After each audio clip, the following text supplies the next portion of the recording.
Warning, this is a scary video. If you're a younger kid, you probably shouldn't watch it. This video game has bloody zombies and stuff like that, so if you don't want to see that type of stuff, then you probably shouldn't watch. Okay.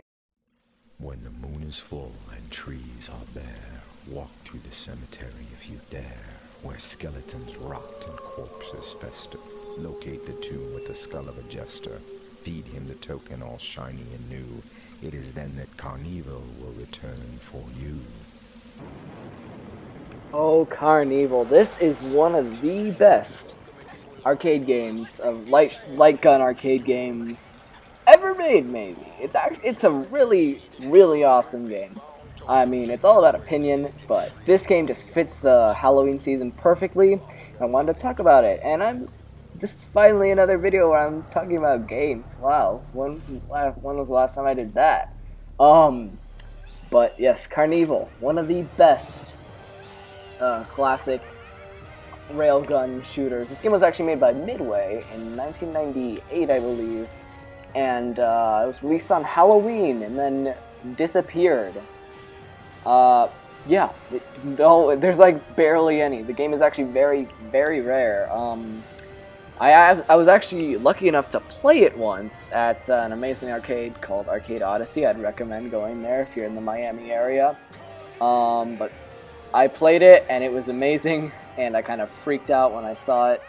And yes, so let's get into the game. So there are 3 different levels. One, the haunted house, which has your standard affair of zombies, bats, spiders, and other things to shoot down. There's also Rickety Town, which is like Christmas, Lumberjack, hey, Lindsay, what anyone? Mr. Smiley, dinosaur, food court teenager themed area of the park. Pretty strange. And then in the Freak Show, you fight these weird conjoined twin things, and they make just the funniest noises. They kind of sound like a really strange version of Goofy. Just listen to this. And then there's the Big Top, which is the final stage. You're in a circus theme, shooting down clowns and mimes and stuff like that. Seems to be one of the funnier stages out of all of them. Alright, let's talk about how the game plays. If you've ever played one of the House of the Dead games, then it's pretty similar to that. Aside from the House of the Dead 4, maybe.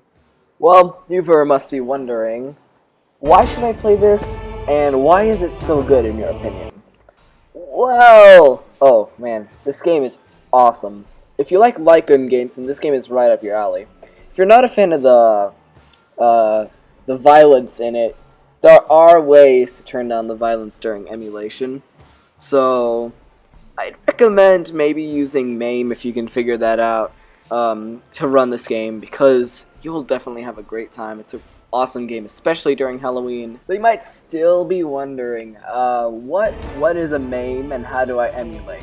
I actually don't know. Just go ask Will Dafoe. There is a boss fight at the end of each stage. For the haunted house, it's Evil Marie. Rickety Town, you fight Krampus. The Freak Show, you fight a giant baby thing or a teddy bear, depending on if the arcade owner censored it or not. And on the Big Top, you fight Ludwig von Token Taker, the final boss, and Umlaut, which is the little guy floating around, kind of giving you the description of each stage. Rickety Town! Ride all the rides, have some fun, then eat your heart out on a sesame seed bun!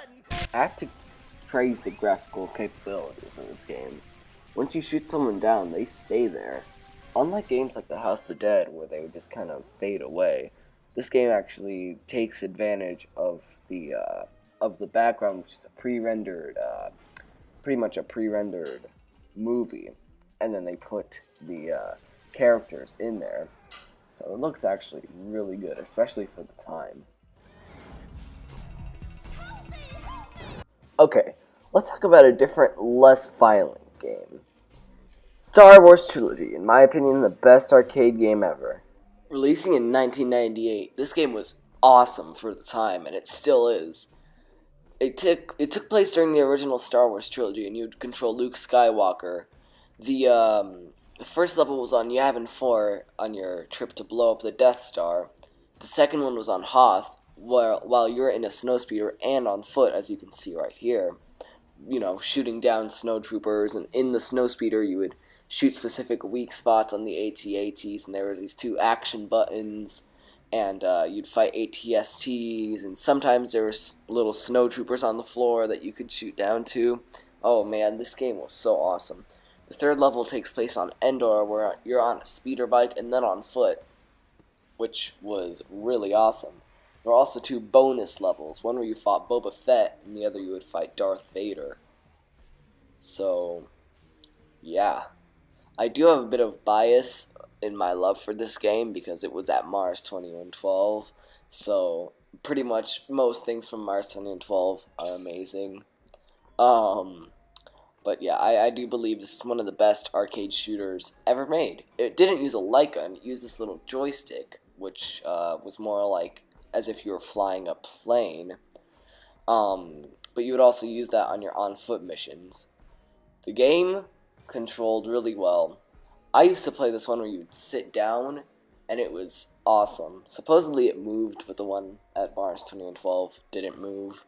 But then at Arcade Odyssey, like I mentioned at the beginning of this video, the best arcade pretty much ever, I got to play it again, but the stand-up version. Same game, just not the same experience. Okay, let's get back to Carnevil. So, Carnevil is pretty much the perfect game to play around Halloween. And since this video is coming out Halloween Day, happy Halloween everyone. So, how would I rate these games? Well, I'd say Star Wars Trilogy is a 10 out of 10, and Carnevil is probably a 9 out of 10. Why? Well, I have nostalgia for Star Wars Trilogy. Alright, bye everyone, this was Great Gamer Man, and I hope you enjoyed this video. If you did, please make sure to like the video if you want to, and subscribe if you actually want to see my videos, because that's something that people do nowadays. Okay, cool, thank you for watching.